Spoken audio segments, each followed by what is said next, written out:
بسم الله الرحمن الرحيم نحمده ونصلي على رسوله الكريم أعوذ بالله من الشيطان الرجيم بسم الله الرحمن الرحيم عن عبد الله بن عباس رضي الله عنهما قال سمعت رسول الله صلى الله عليه وسلم يقول من اعتكف عشرا من رمضان كان كحجتين وعمرتين وكما قال رسول الله صلی اللہ علیہ وسلم۔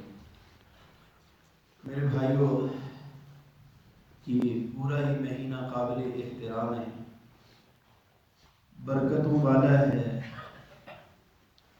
رحمتوں والا ہے، اور یہ وہ مہینہ ہے جس میں فرشتے ایمان والوں کی دعاؤں پر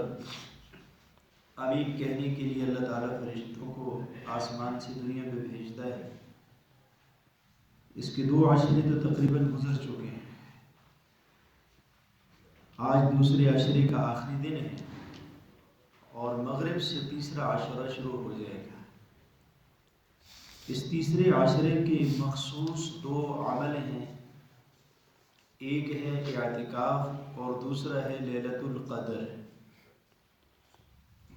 پہلا عمل جو اعتکاف کا ہے، رسول پاک علیہ السلام جب سے مدینہ تشریف لے گئے، رسول پاک علیہ السلام اعتکاف کو حضور نے قضا نہیں کیا،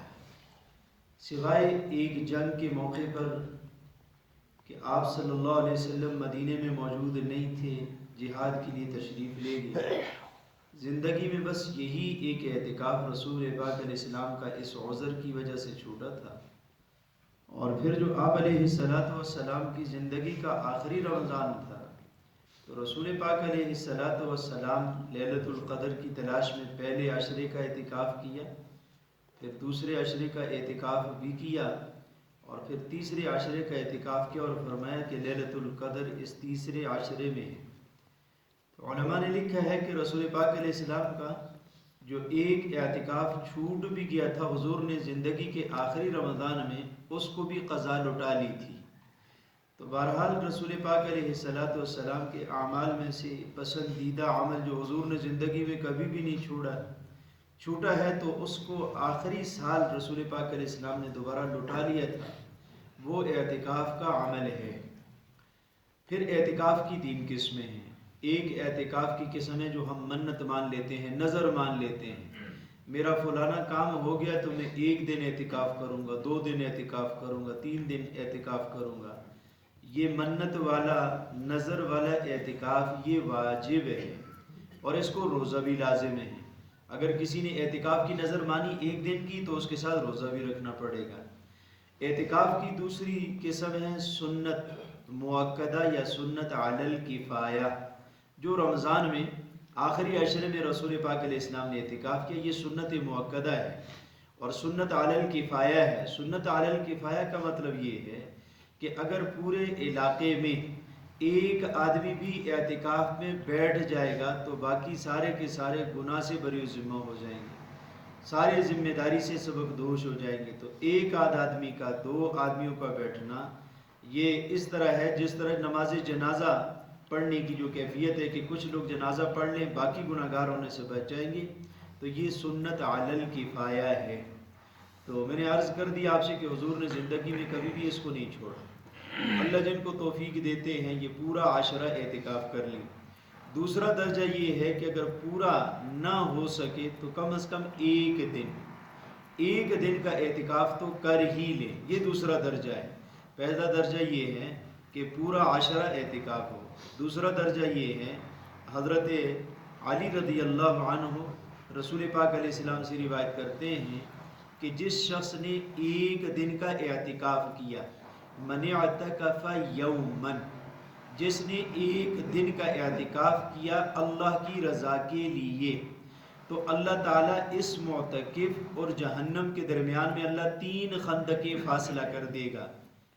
1 دن کا اعتکاف اس کے لیے کیا فائدہ بتایا ہے کہ اس اعتکاف کرنے والے اور جہنمی کے درمیان، اس اعتکاف والے اور جہنم کے درمیان 3 خندقوں کا فاصلہ۔ اور پھر حضور نے ایک خندق سے دوسری خندق تک کا فاصلہ بتایا اتنا ہے کہ مشرق سے لے کر مغرب تک کا فاصلہ، یہ دوسرا درجہ ہے، اور نہ ہو سکے تو ایک دن تو اعتکاف کر ہی لے۔ تیسرا درجہ اس کا یہ ہے کہ اگر ایک دن بھی کام نہ کر سکیں تو ہم جو مسجدوں میں آتے ہیں، مسجد کے اندر آ کے جو ہی مسجد میں داخل ہوئے، مسجد میں داخل ہونے کی ہم نے دعا پڑھی، اللہم افتح لی ابواب رحمتک، اس کے ساتھ ہی ہم نے کہہ دیا کہ میں اعتکاف کی نیت کرتا ہوں۔ اب 5 منٹ رہے، 10 منٹ رہے، 20 منٹ رہے گا، یہ اعتکاف کا الگ اجر ملتا رہے گا۔ تو اتنا تو سارے کر ہی سکتے ہیں، جب ہی مسجد میں داخل ہوں، اور یہ رمضان کے آخری عشرے کے ساتھ خاص نہیں ہے، اس کا مزاج اور عادت بنائیں، جب بھی مسجد میں آئیں ادھر سے داخلے کی دعا ہے، ادھر ساتھ یہ نویت اعتکاف، نہیں تو اردو میں نہیں تو دل میں ہی کہ اللہ میں اعتکاف کی نیت کرتا ہوں۔ تو ان درجوں میں سے کوئی ایک درجہ۔ چوتھا درجہ ایک اور، حضرت عبداللہ بن عباس رضی اللہ عنہ اس حدیث کے راوی ہیں، وہ یہ کہتے ہیں کہ میں مسجد نبوی میں اعتکاف میں بیٹھا تھا،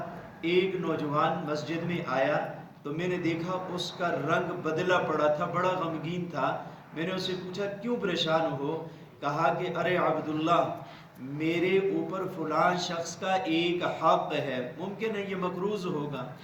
اور آج وہ حق ادا کرنے کا دینے ہیں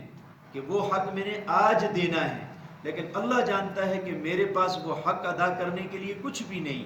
میں جھوٹا نہیں ہوں۔ حضرت عبداللہ ابن عباس رضی اللہ عنہ نے اس کو اپنے ہاتھ میں پکڑا، ہاتھ میں ہاتھ لیا اور مسجد نبوی سے باہر نکلنے لگے۔ تو وہ ضرورت مند پریشان آدمی حضرت عبداللہ بن عباس سے یہ کہتا ہے کہ ارے بھائی، آپ تو معتکف تھے، آپ تو اعتکاف میں بیٹھے ہوئے تھے، اور آپ میرے ساتھ باہر جا رہے ہیں۔ تو حضرت عبداللہ ابن عباس رضی اللہ عنہ نے فرمایا کہ میں نے اس قبر والے کو، اور حضور کی قبر کی طرف اشارہ کیا، اور یہ بات کہتے ہوئے ان کی آنکھوں میں آنسو آ گئے۔ فرمایا کہ اس قبر والے کو میں نے یہ کہتے ہوئے سنا ہے، جو کسی مسلمان کی ضرورت کے لیے پھرے گا، چلے گا، پھرے گا، سفارش کرے گا، یہ سفارش کرنا، چلنا پھرنا،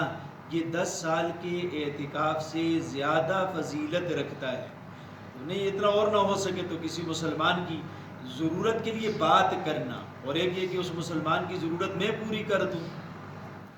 یہ بھی تو ممکن ہے۔ اس بیچارے کی ضرورت اللہ نے مجھے توفیق دے دی، میں اس کی خود ضرورت پر کر دوں۔ تو بہرحال یہ ہے کہ یہ اعمال ہیں اس آخری عشرے کے، اور لیلۃ القدر وہ 5 تاک راتوں میں سے کسی ایک رات میں آئے گی۔ تو یہ آج وہ پہلی رات ہوگی، تو اس رات میں پہلے بھی کئی دفعہ عرض ہوا ہے، اس رات میں قرآن کی تلاوت کرنا، ذکر و اذکار کرنا، خصوصاً پہلے کلمے کا ذکر کرنا، اور پھر جہنم سے خلاصی کا اللہ سے سوال کرنا، جنت کی طلب کرنا، اور زندگی کے جتنے پچھلے سال گزر چکے ہیں، ایام گزر چکے ہیں، اللہ سے معافی مانگنا۔ اللہ مجھے بھی آپ کو بھی عمل کی توفیق دے۔